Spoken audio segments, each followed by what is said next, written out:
Este encuentro se llama Converger para ganar. Para hacer todos estos cambios hace falta fuerza en el Parlamento. Sí, converger para ganar por una constatación, lo decíamos también. Si no aprovechamos la oportunidad, nos vamos a arrepentir. O sea, las conquistas sociales que hoy nos están arrebatando son las conquistas sociales que las generaciones precedentes a la mía, y yo tengo 29 años, las conquistas sociales que las generaciones precedentes a la mía consiguieron con mucho esfuerzo, sudor, lágrimas y sangre. Y eso nos lo están arrebatando con mucha velocidad.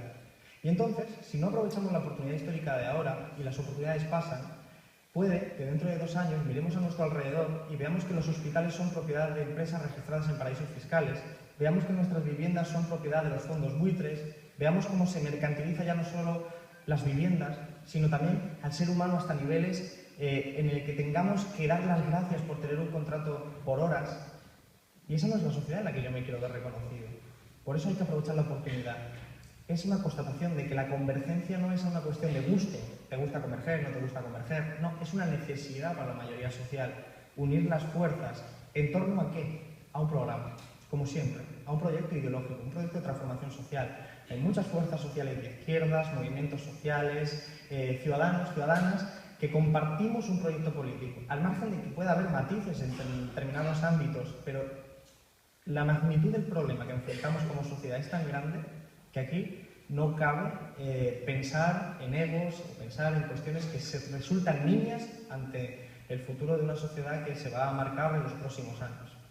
En este espacio de confluencia, precisamente por esos matices, hay que dejar cosas fuera para que se haga el proceso posible. Tenemos aquí a representantes de todos los partidos políticos con los que hablaremos dentro de un rato. ¿Cuáles son las líneas rojas que Izquierda no puede pasar? Bueno, las líneas rojas son claramente la defensa de los derechos humanos, que son los que están vulnerando ahora. Un derecho humano es el acceso a la vivienda.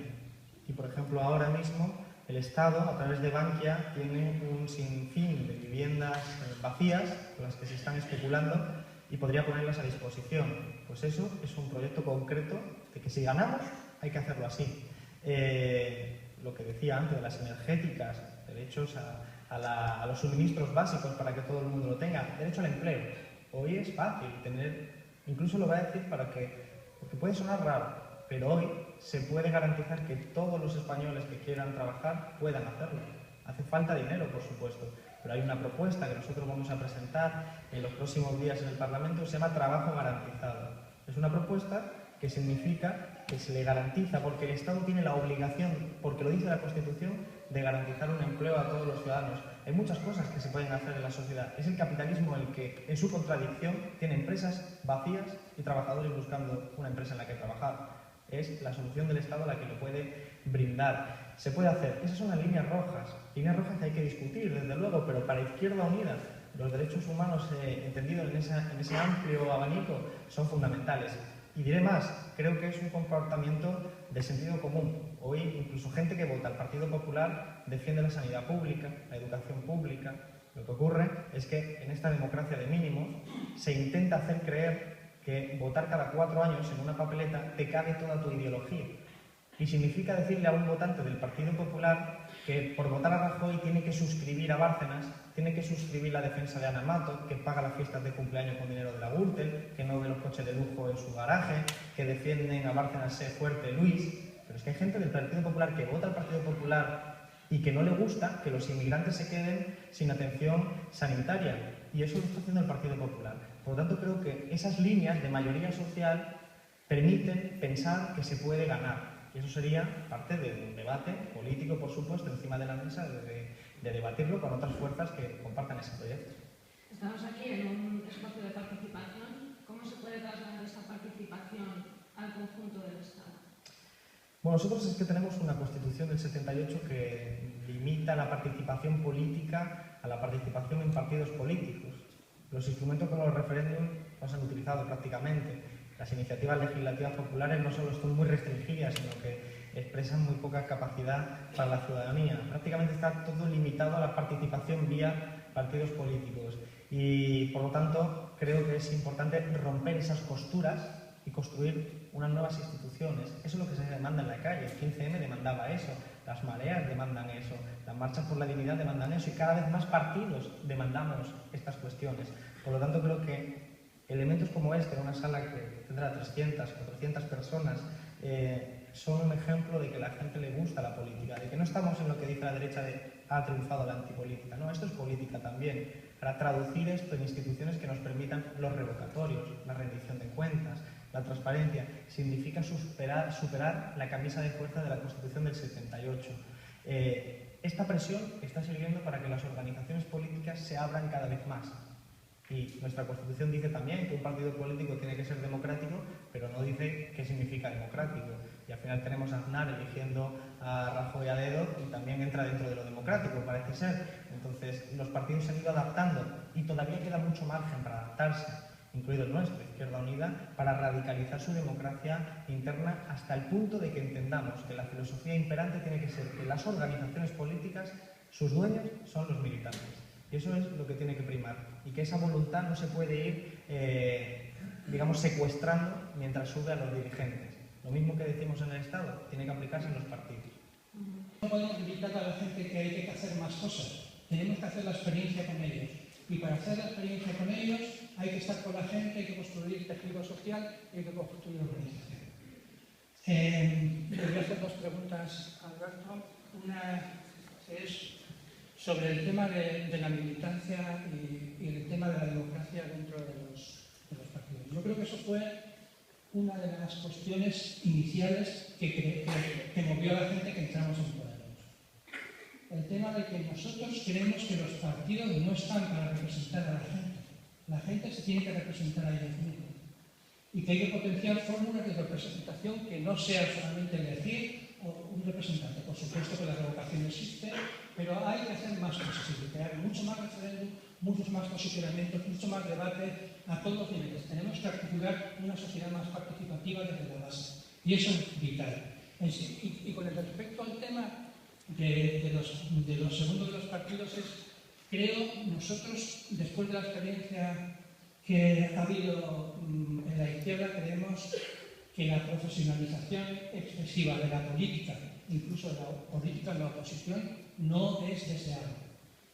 Que los políticos profesionales aportan mucho más conocimiento técnico, pero también llevan peligros. Creemos que es muy importante extender las responsabilidades entre la gente, que cada militante tenga una responsabilidad, que no sea un responsable que se dice para asumir muchas más responsabilidades y que luego se tiene que hacer un tiempo limitado. Nadie puede estar en postura por tiempo indefinido. Por tiempo limitado no solo de diputados, sino como profesional de la política. Y en segundo lugar, quería decir, esto es una pregunta sobre el tema que has planteado, ¿no? Todo el tema de cómo democratizar los partidos. La segunda pregunta es, ¿qué piensas tú si nuestros analistas político-electorales nos dicen que la única posibilidad de ganar las elecciones, o que ganaríamos más votos electoralmente, presentándonos separados que juntos, en el sentido de que electoralmente todos sabemos la dinámica de confluencia de las movilizaciones es una, la dinámica de confluencia electoral es otra? ¿En qué medida a veces el unirnos en un solo esto nos haría perder votos por un lado y por otro? ¿Y en qué medida eso, si los analistas políticos nos dicen eso, qué deberíamos hacer?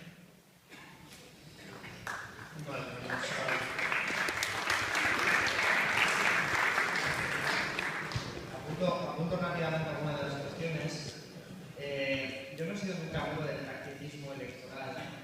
También lo que tenemos nosotros de encuestas y de análisis, tanto en Andalucía como en el resto del Estado, es que hay una mayoría social que quiere una alianza a la izquierda del Partido Socialista. Esto es mayoritario, por ejemplo, en Andalucía, donde siempre ha gobernado el Partido Socialista, pero también es una mayoría amplísima dentro de los votantes de Izquierda Unida. Quiero recordar que estaban en torno al 86%, de Podemos era en torno al 70 o 68% y del Partido Socialista era del 33%.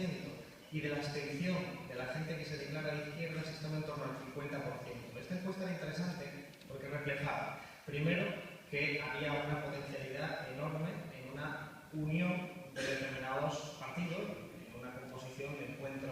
común y político, pero que incluso 1 de cada 3 votantes del Partido Socialista votaría en esa unión. 1 de cada 3. Y que 1 de cada 2 militantes, personas que se definen de izquierdas pero que no votan, también votarían. Entonces, nunca se puede predecir, son encuestas, nunca se puede predecir, por eso no soy amigo del tacticismo electoral. Yo soy alguien que hace las cosas funcionalmente por los principios, y las convicciones, y no tanto por el tacticismo. Por lo tanto, no puedo responder si es mejor ir separados o ir juntos. Aquellos que promueven ir separados por razones tacticistas, pues tendrán que argumentar por qué y poner datos encima de la mesa, teniendo en cuenta que esos datos no son del ámbito de la física, de una ciencia exacta, sino que son datos muy volátiles. Yo soy de los que utilizan la máxima en cuestión, en caso de duda, seguir los principios. Comparto la idea de la profesionalización de la política. Esto es una reivindicación clásica del republicanismo como tradición histórica. De hecho, últimamente tenemos muchos debates en torno a vieja política frente a nueva política, como si la nueva política fuera también algo emergente por primera vez. La nueva política asociada como antagónica a la vieja política, una vieja política que se identifica con el elitismo político, el que eliges a unos representantes y esos representantes cultos y elitistas son los que saben tomar decisiones y la gente que es fundamentalmente una masa incapaz de tomar decisiones permanece al margen. Esa es la vieja política y la nueva política que reclama participación, reclama lo que tú estabas diciendo, no es tan nueva. Es la tradición política republicana, es la tradición política que promueve los referéndums, los revocatorios, que como decía antes se remontan a hace bastantes siglos ya. La tradición republicana de la participación política, que incluso se puede encontrar el libro original en la Grecia clásica, en las medidas aprobadas por Eciantes, por Pericles. La revocación es una medida claramente republicana, lo dije antes, Robespierre, defendía la bajada de sueldos públicos para asociarlo a la mayoría de la población fue una medida que Marx elogió de la Comuna de París. Por lo tanto, ese hilo republicano-socialista es también nueva política, lo digo en ese sentido. Y la prohibición de más de X mandatos es clásica propuesta del republicanismo. Y por eso en América Latina y en países que han tenido cierta influencia del republicanismo existe. Por lo tanto, esa nueva política no es tan nueva, pero hay que defenderla. La política republicana que se enfrenta al elitismo y liberalismo de entender que la mayoría de la gente no tiene capacidad de tomar la decisión y que en sus grados extremos lo lleva a la figura del Banco Central Europeo, que es una entidad independiente, antidemocrática y que sin embargo gestiona un poder enorme. Por eso, profesionalización de la política, por supuesto que no. Nosotros en Izquierda Unida entendemos que la política es un instrumento de transformación social.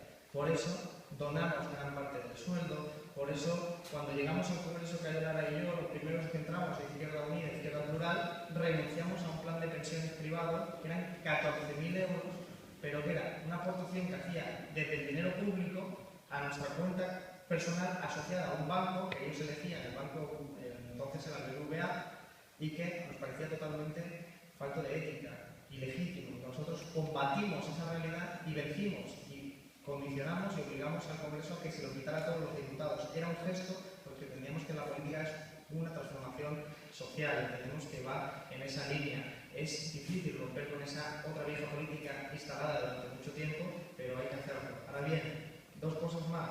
Competición electoral. Yo creo que la política no es igual que una competición deportiva, donde cada uno es un equipo, lo defiende ultranza, pase lo que pase, y después te pelean por si has quedado primero, segundo y tercero.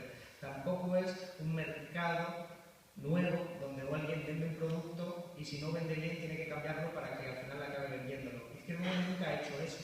Izquierda Unida tiene unos principios firmes, la gente de Izquierda Unida tenemos unos principios firmes que aunque nos voten como nos votaban el 3,7% cuando teníamos el zapaterismo ganando y reinando en este país y el 80% votaba PP y PSOE, nosotros no modificamos nuestra forma de pensar para ganar más votos. Nosotros nos quedamos defendiendo nuestros principios y nuestros valores y adaptando en todo caso elementos comunicativos, cambios organizacionales, autocrítica, pero los principios nunca se negocian. Los principios no pueden negociarse porque la política para nosotros tiene que ser algo honrado y ético. Y aquellos que no cumplen, como hemos visto en estos casos recientes en Izquierda Unida, tienen que ser expulsados, tienen que ser calificados de corruptos, de saqueadores y tiene que haber responsabilidades políticas por haber llegado ahí. Hay que dar ejemplo, hay que predicar con el ejemplo. termino porque comparto una cuestión que tú has señalado de ganar las elecciones. Ganar es necesario, pero ¿ganar para qué? Hay que tener claro qué vamos a hacer el día después de ganar. Hay que tener claro que tiene que salir agua del grifo. Hay que tener claro que si vamos a tomar una medida como la nacionalización de empresa, va a haber gente que se oponga. Vas a tener al poder privado detrás. Si tocas el dinero de Florentino Pérez te va a hacer la vida imposible. Va a dedicar miles de millones de euros a promocionar propaganda contra ti. Vas a tener que defenderte de alguna forma. Y esa forma es la de toda la vida. Tener a la gente en la calle movilizándose. Si tú no tienes a la gente detrás, si tú no has convergido, no electoralmente, si tú no has convergido y has hecho una masa social que defienda tus propuestas en la calle, estás perdido. Roosevelt, al aprobar el New Deal, le dijo a los sindicatos, le dijo, yo quiero aprobar lo que me pedís, pero me lo tenéis que exigir en la calle, porque si no, no voy a tener capacidad de enfrentarme al poder privado. Esa es la realidad. Para enfrentarte al poder privado, para ganar el poder desde el gobierno, necesitas tener a la gente movilizada. Por eso, no podemos caer en el miedo de creer que ganar es el último objetivo. No, ganar es un medio. Ganar es un medio y por lo tanto lo importante es el proyecto de transformación social. Y es muy importante ahí entender que el clima ha cambiado y que lo importante es aprovechar la oportunidad histórica.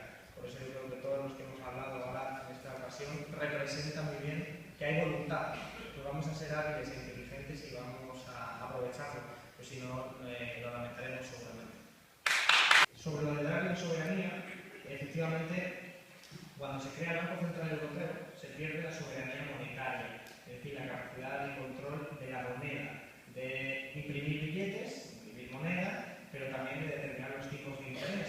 Determinar los tipos de interés puede parecer una cuestión muy técnica, pero sin embargo una cuestión muy relevante. Si suben los tipos de interés, puedes estar produciendo un trasvase de dinero de las familias que están endeudadas directamente al sistema financiero. O sea, que decir que subir un 0,1% los tipos de interés puede ser muchos millones de euros que se trasladan desde los bolsillos de los ciudadanos a los bancos. Lo pongo como ejemplo de lo importante que es la soberanía monetaria, la política monetaria. Antes los bancos centrales eran dependientes de los gobiernos y por lo tanto eran entidades democráticas. Hoy son entidades independientes, por lo general, no todas. Por ejemplo, el Banco de Suecia es un banco central que quería seguir siendo público y por lo tanto es una de las razones por las que no entró en la zona euro, porque se exigía la independencia de los bancos centrales. Una independencia que nunca es ideológica. No hay independencia ideológica. La ideología está en todas partes. Por lo tanto, la propia configuración del Banco Central Europeo era ideológica en sí misma. El determinar cómo hace el Banco Central Europeo, que controla la inflación, pero no le preocupa el empleo, que es lo que ocurre con el Banco Central Europeo, es una posición ideológica firme. A diferencia de él, parcialmente, la Reserva Federal, que sería el Banco Central, el equivalente al Banco Central Europeo, pero en Estados Unidos sí tiene una preocupación por el empleo. Pero voy más allá. Es verdad que hemos perdido soberanía monetaria, claro que sí, pero es que se ha perdido también una soberanía económica brutal cuando se privatiza una empresa.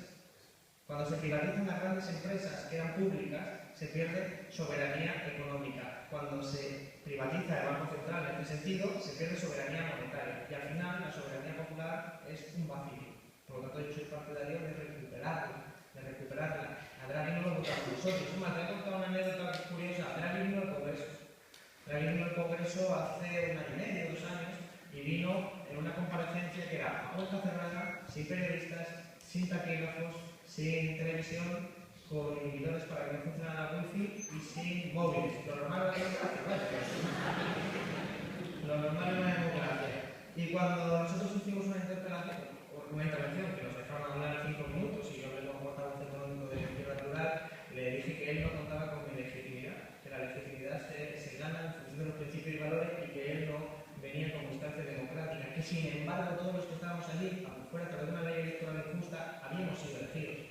Sin embargo, la mayoría de las intervenciones del PP, del PSOE y de CiU, que eran las anteriores a la mía, eran todas pidiéndole por favor a un tipo que no había votado a nadie que lo hiciera bien.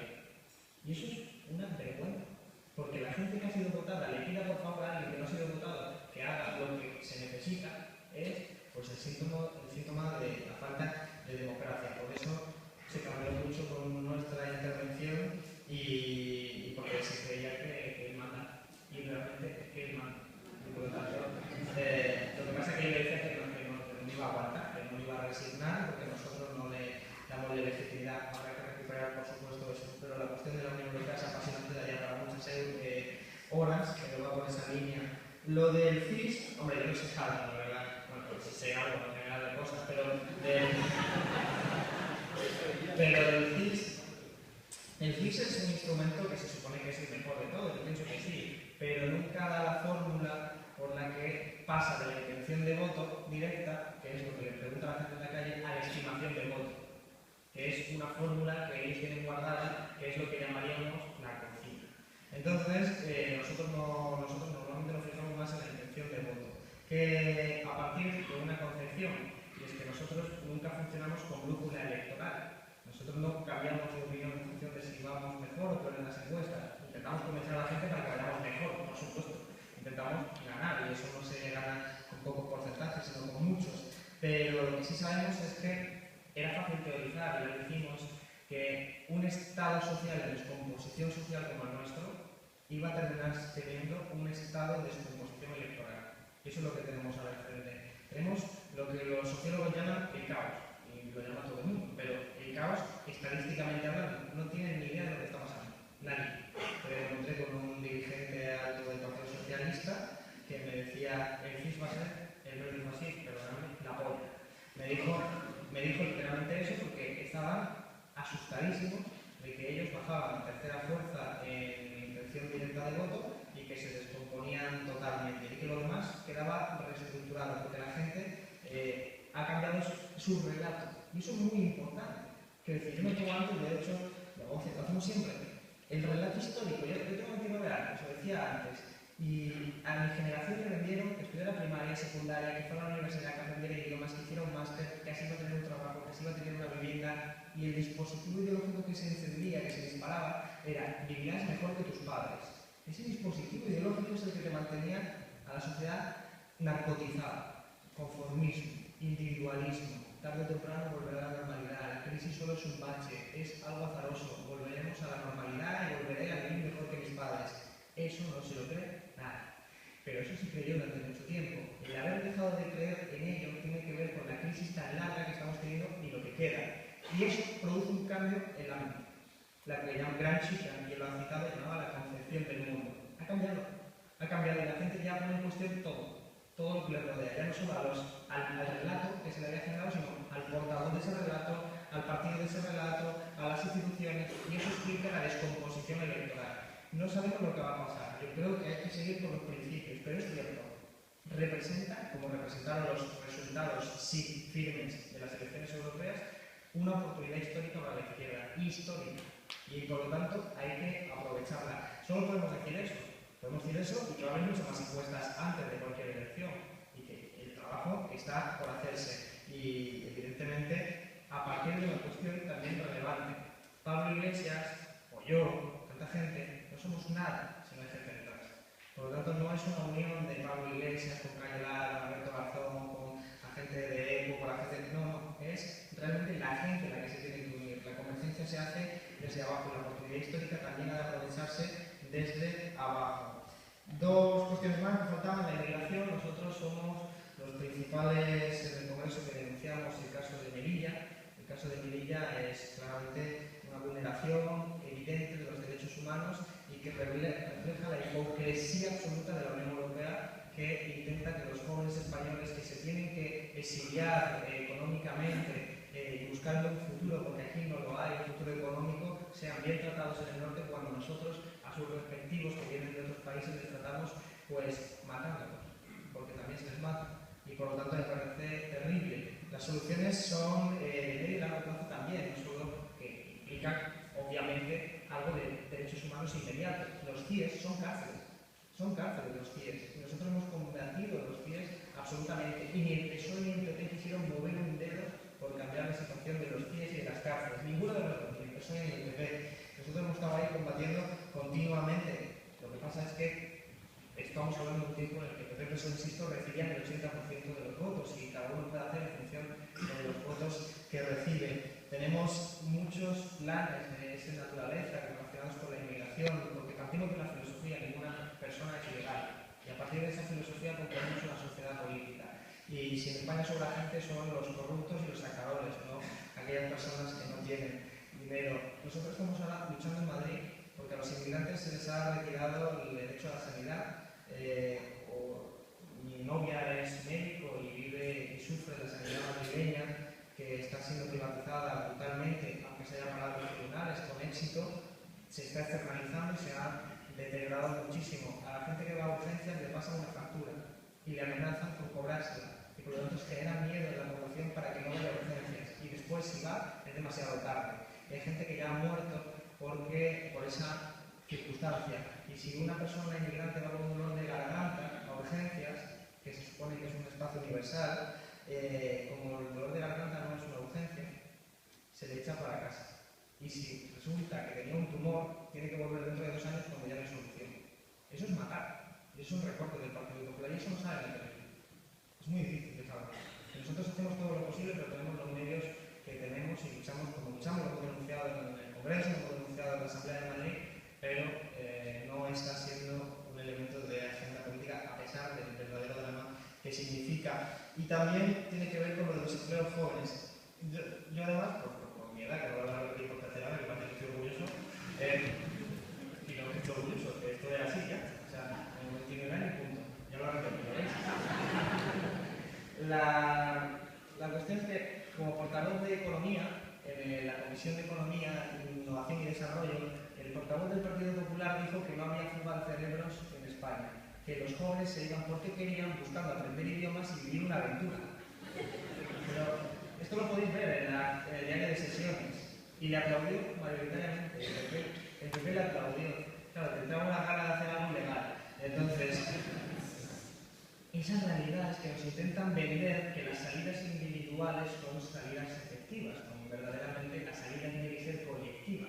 Por eso, cuando hablamos del empleo juvenil, tenemos que hacer el empleo no solo juvenil, sino también para los mayores de 45 años, por ejemplo, que eso es un drama especialmente intenso para aquellas personas que están trabajando, que tienen una familia. Pero el empleo, en una situación económica como la actual, solo se puede generar por la vía del estímulo público. Es decir, necesitamos dinero. Ese dinero puede venir por el Banco Central Europeo, lo que hablábamos antes, que no lo quiere dar. Pero puede venir por la reforma fiscal. Y es que en nuestro país los paraísos fiscales, las tretas fiscales que hacen que las empresas, las grandes empresas, pagan un 5% de tipo efectivo medio, un 5%. El otro día me lo decía Montoro en un debate. Montoro es un tipo cacho, ¿no? Decía Montoro, nosotros hemos conseguido que paguen un 5%. Orgulloso, decía orgulloso. Claro, yo le decía, ¿cómo puedes estar orgulloso si cualquier persona paga el triple, como mínimo? Persona pobre. Y decía, es que con el Partido Socialista pagaban el 3. Ese es el nivel. Entonces, cuando esto sucede, significa merma de ingresos. Merma de ingresos. Y ese es el dinero que debe destinarse a garantizar el empleo. Pero es que resulta que solo con la mitad de lo que se ha gastado en rescate del sistema financiero se puede generar empleo para toda la población que quiera tener empleo. Porque te ahorras en prestaciones de desempleo, hay una serie de cálculos que nosotros tenemos, solo con esas cantidades. Entonces, no es una cuestión técnica, es una cuestión de voluntad política. En innovación y desarrollo, que al final es uno de los elementos fundamentales para generar empleo juvenil, porque los jóvenes que se están yendo porque no hay oportunidades aquí. El otro día lo decía uno del PP, es que sobran ingenieros. Dijo, sobran ingenieros, sobra gente y entonces es mejor que se vayan fuera. Lo decía porque no hay estructura productiva, porque aquí se hace una estructura productiva siempre vinculada al dibujo de la construcción. Yo recuerdo que cuando estaba yo en la universidad todo el mundo quería hacer arquitectura, ingeniería, económicas, todo el mundo quería hacer eso porque era lo que vendía. Ahora, aquellos que eligieron mal, en ese sentido, arquitectura, están todos en el paro. Porque el modelo productivo que han apuntalado PP y PSOE es el que se ha hundido. Y por lo tanto, esa mala decisión, errónea decisión, afecta a que muchísimas, miles de personas se han tenido que marchar del país.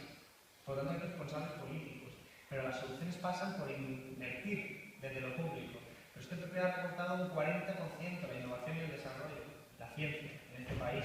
Y nuestra gente, que hemos formado los españoles y las españolas, mis padres y mis abuelos, con sus impuestos, que le han pagado la educación primaria, secundaria, los grados, los estudios fuera, después, cuando van a rendir beneficios y cuando van a rendir y dotar el conocimiento, lo tienen que hacer en Alemania, porque aquí se les echa. Pero es un drama que va más allá de lo económico, tiene que ver con lo social y tiene que ver con lo político. Por eso, la solución es generar empleo con financiación pública y sacar el dinero de aquellos que lo tienen, que es respetar utilizaba el artículo 31 de la Constitución. Y yo estoy de acuerdo con la última intervención, con lo referido a Yolanda Barcina. 160.000 votos, no sé si será suficiente, desde luego estoy de acuerdo con la idea de que hay que pensar en grande, porque efectivamente es una oportunidad. Y digo una cosa más, la derecha utiliza el miedo. La derecha sabe que no se puede convencer, que no puede convencer, no puede generar consenso, no puede decirnos de nuevo España va bien, todos vamos bien, no se lo cree nadie. Sabe que solo le queda hacer trampas electorales y la represión. La represión física, la represión administrativa y la represión penal. Un compañero de CDI que ya se ganó una multa. Otro compañero decía algo muy relevante. En este país hacía mucho tiempo que los sindicalistas no pasaban por los juzgados y por las cárceles. Y eso porque el gobierno sabe perfectamente quiénes son los adversarios políticos. Es la izquierda organizada y el sindicalismo organizado, que son los principales opositores. Pues a su miedo que intentan generar, a su miedo, que llevó al sindicato policial de derechas a denunciarnos, a Cayo Lara y a mí, por haber dicho que la policía tiene infiltrados en las manifestaciones. Esto es algo que no sabe nadie. Lo dijimos, nadie ha escuchado que soy compañero coño, nadie está en una manifestación. Lo dijimos, el sindicato nos puso una querella ante el Tribunal Superior. ¿Por qué hacían esto? No era contra Cayo o contra mí, era para generar miedo, para decirle al resto de la gente que como denunciase algo, le ponía la misma multa. A mi hermano le pusieron una multa de 500 euros por estar en una manifestación. Iba por la calle con 3 amigos, tenían pinta de una manifestación, le paró la policía, le tomó los datos, 500 euros de multa. Junto a él, 300 personas más en ese día. Generar miedo, esa es la estrategia de la derecha. Frente a eso, la ilusión, pensar en grande, ganar en grande y pensar que efectivamente es posible ganar y que desde luego hay que hacerlo con habilidad e inteligencia. Yo, si salimos de aquí más ilusionados, me voy más contento todavía. Esa es la idea que yo creo.